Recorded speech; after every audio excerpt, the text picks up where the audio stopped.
What's up?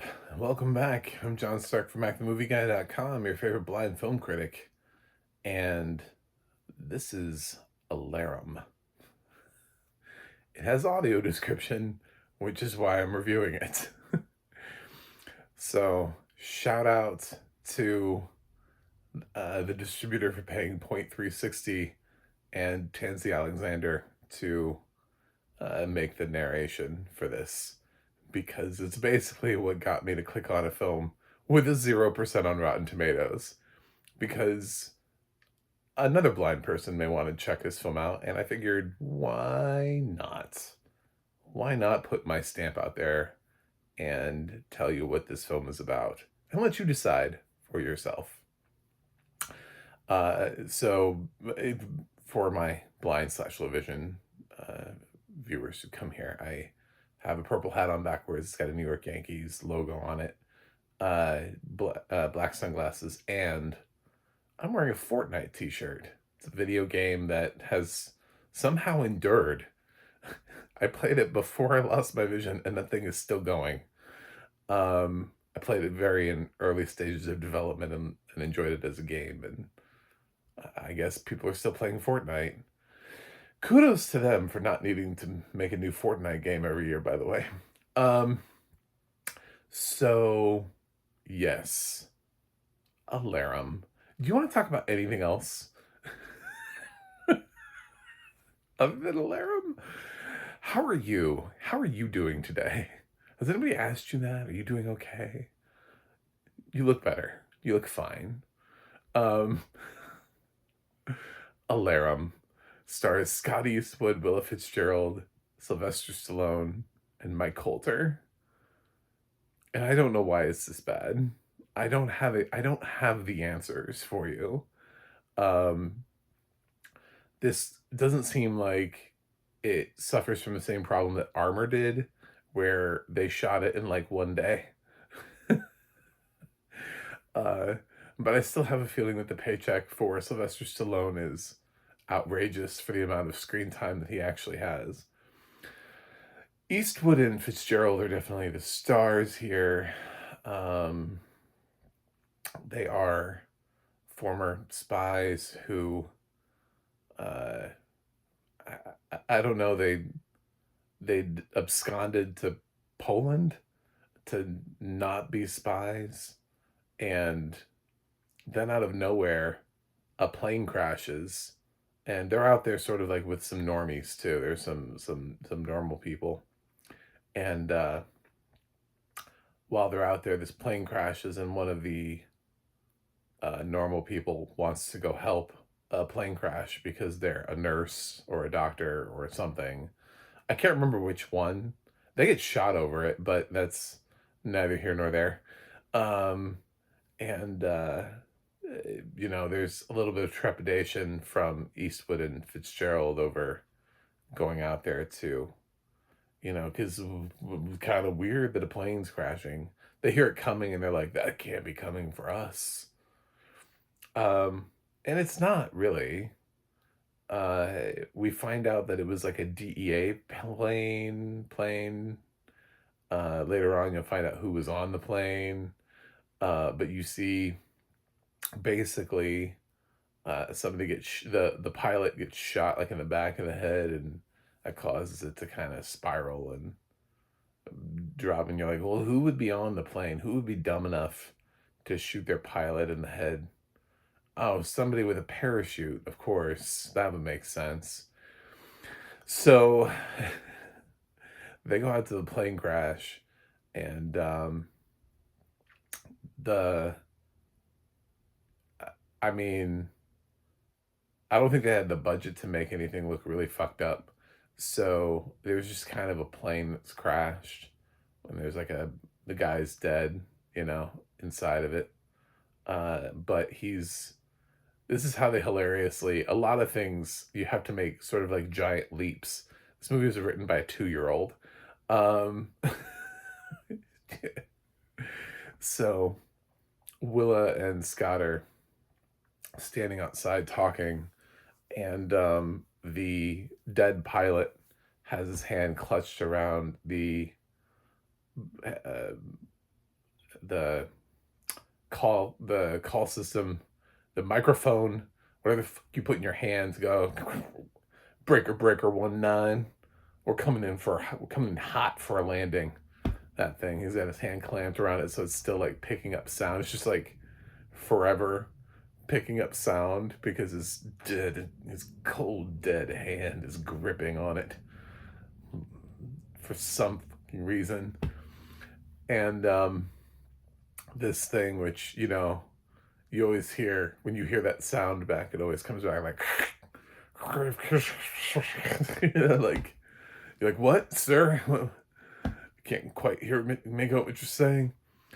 Somehow this American DEA agent picks up clearly ambient sounds coming from that microphone because that's basically all that's happening because he's just dead body holding that down, and he hears these voices and they run them through the voice recognition system, and they get a hit on Scott Eastwood's voice, and I'm like, oh, he's one of ours.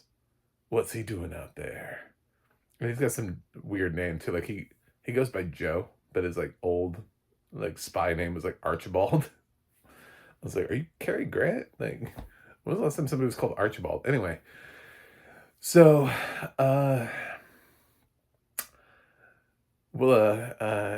Willa doesn't get tagged though. She's something else. I don't know.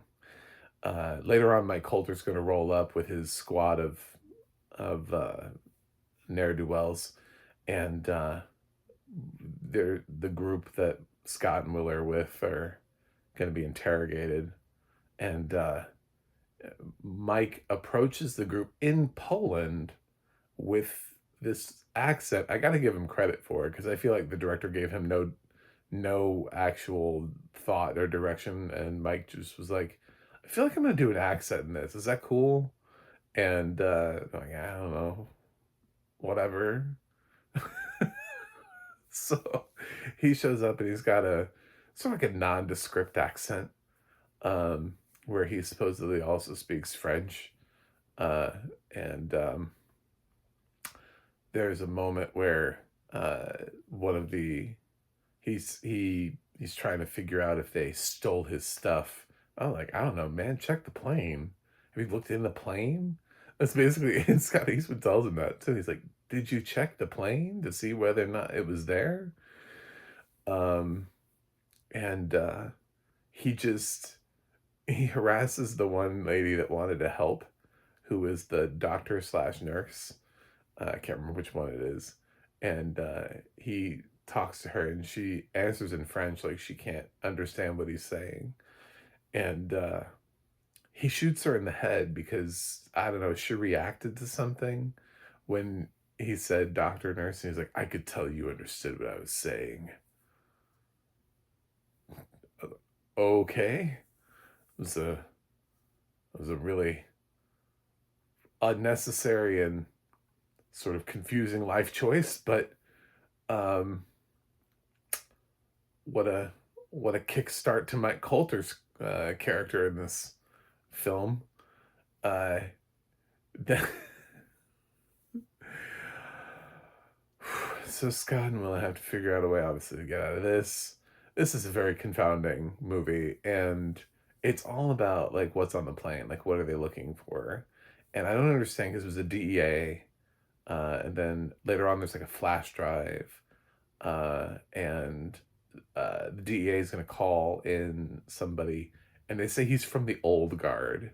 I'm like, what is the old guard? They already have Alarum that they have to explain. Alarum is this, I don't know, secret spy organization that supposedly they think Willa and Scott have joined. Um, Sounds a little bit like that Amazon series with Priyanka Chopra.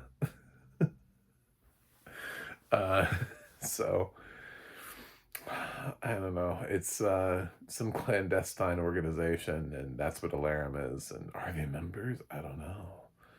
Um, so Stallone has to get up off his old ass and go in after them, but he hasn't. Man, Stallone has never been more checked out in a movie before, and I've seen him in some stuff, and he just he's been given some stuff to do here that he clearly thinks is dumb. That he's just like, man, I've done some shitty movies, but the fuck am I being asked to do in this scene? One scene he has to go, like he goes and preps.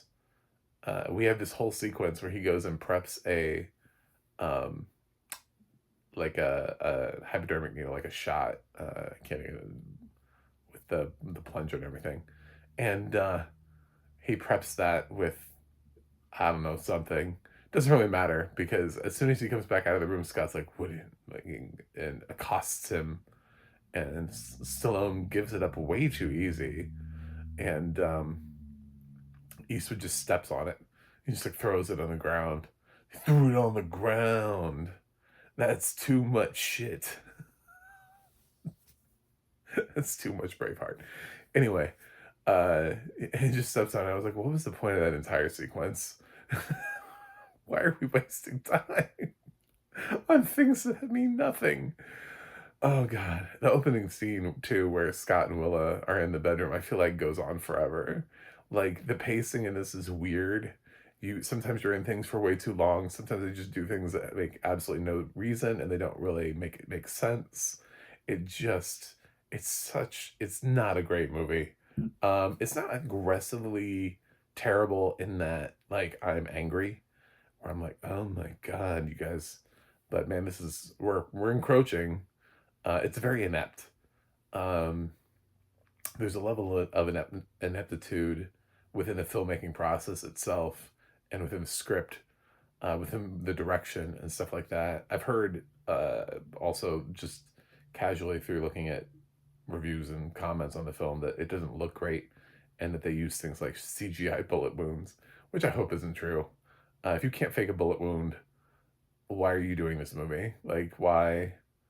Uh, I mean, I think budget films can fake those shots, but things like there are those people who pay attention to guns and how many shots you get off of a clip without reloading. Apparently that they never really bothered to ever reload anything. They just a gun just apparently goes. You just put it in, and you got 200 shots off of a clip that would never hold 200. Stuff like that, like inconsistency things. But for me, um, I just don't think the movie's good on any level. It's it's more competently made as a cohesive, structured film than Armor was. Armor was clearly like budget, like we're just gonna sit on an armored truck on the side of the road for 90 minutes. And the fact that Sylvester Stallone only spent one day on set and is in the film as much as he is goes to show you how everything was like a one, like we're taking this on the first take. Now Stallone felt more committed to Armor and he worked better in Armor. Here, he's not the star of this by any means at all. And his character, even he seems confused as to why he's in the movie, and he never really makes it make sense. And loyalties change, and some people are good, and then they're bad, and then they're good again. And what's Alarum? I don't know. It just film doesn't really care. It's just here to make mindless action. This is literally when we talk about mindless action, we're not talking about films like A Working Man or something like no, we mean Alarum. We mean films that you just have to sit there and go, what is even happening? I have no idea. You have to be so enthralled by the action that you forget that the plot actually stopped making sense like an hour ago. I forgot what they were looking for because it didn't really seem like there was a cohesive thing. And then it seemed like it was more important that they were trying to find Scott and Willa because of their alarum. And then, like, in some scenes, they're really competent, and in other scenes, they're incompetent. Willa runs into some trouble, and there are some guards that she can't fight off, like, at all. She didn't even like one of them out. I mean, she gets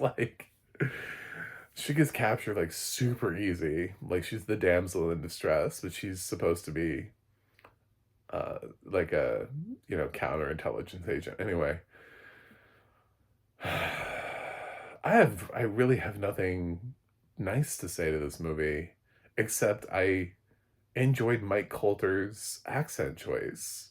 It's so odd. I I like it because, like, no one else has his accent. Stallone doesn't have one, Scott doesn't have one, Willa doesn't have one. Like, Mike Colter, for some reason, has this weird-ass accent in the movie. Like, he felt like he was just gonna show up and be like, "Well, I'm obviously from another country, so I must have an accent." But what country? Where are you from? France? I don't know. It's just got an accent. It's consistent. I don't know that it makes any sense for the course of the movie, but um it's kind of funny. I was amused. I just felt like he got the accent because the director didn't care. Not because anybody ever asked him to have an accent, just because sort of like the story about how Ryan Gosling got fired from the Lovely Bones because he thought the role required him to be fat, so he gained a lot of weight, and Peter Jackson fired him because he didn't want Ryan to be fat. So um I feel like Mike just made a choice, but this director was like, "Yeah, all right, cool. Luke Cage is doing an accent. That's what we're doing now." Okay. Um, but we're all going to talk in English. And who knows where we're from, you know? Sylvester Stallone's from the old guard. Scott and Willer with uh, Alarum. Mike is, I don't know, with some rival gang of some kind. And we're all in Poland. I don't know that this makes any sense. So, Alarum, should you watch it? That's going to come down to the audio description, which is good because it's point 360 and they make competent audio description. There's some character description in here. Tansy does a nice job. Um,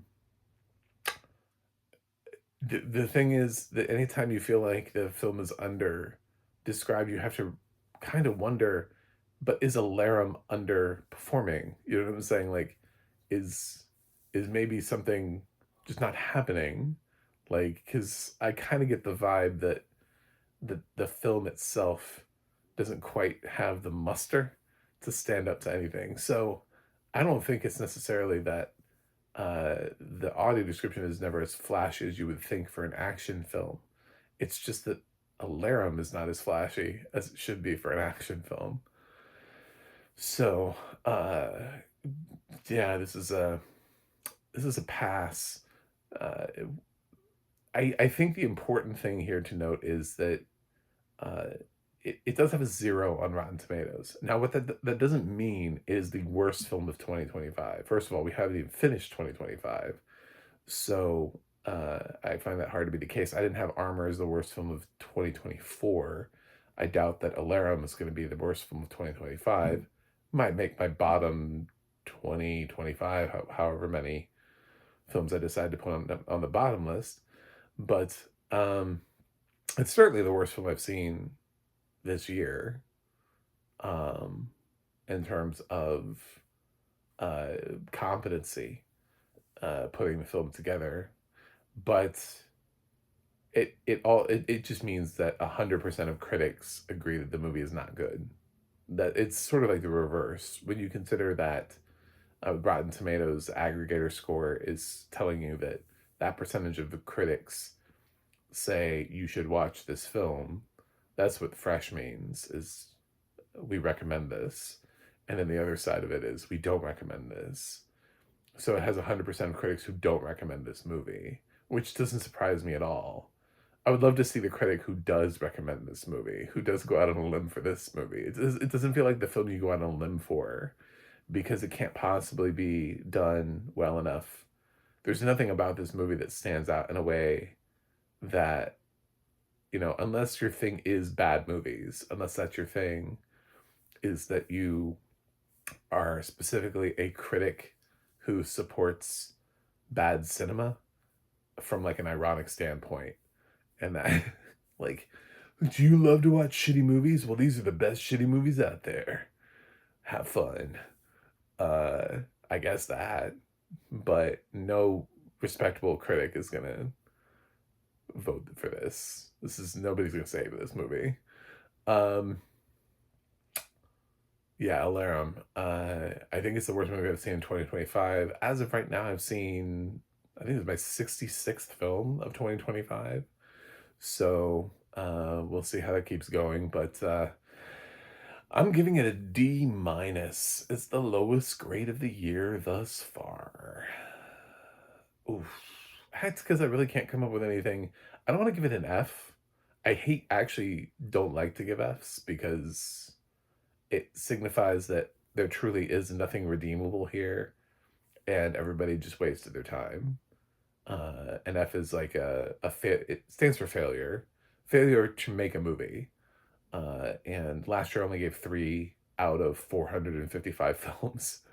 Um, Previously, I'd only given like 20, like in my entire time on the site. It's a grade I try to avoid and use just for emphasis. And Alarum, I just feel like doesn't rise to the occasion of me hitting it with an F. Scott and Willa are fine in these sort of like just shittily written roles. I don't think they're bad acting. I think their roles are just written in a way that there's nothing that really they can do with them. Having seen Stallone do Armor, I know what looks like when he shows up, even to a crappy movie, and he's not showing up to this. Stallone could not be bothered to be here today. Um, but Mike Colter could. So that's the redeemable quality here is Mike Colter. I enjoyed Mike Colter's odd performance. Maybe you will too.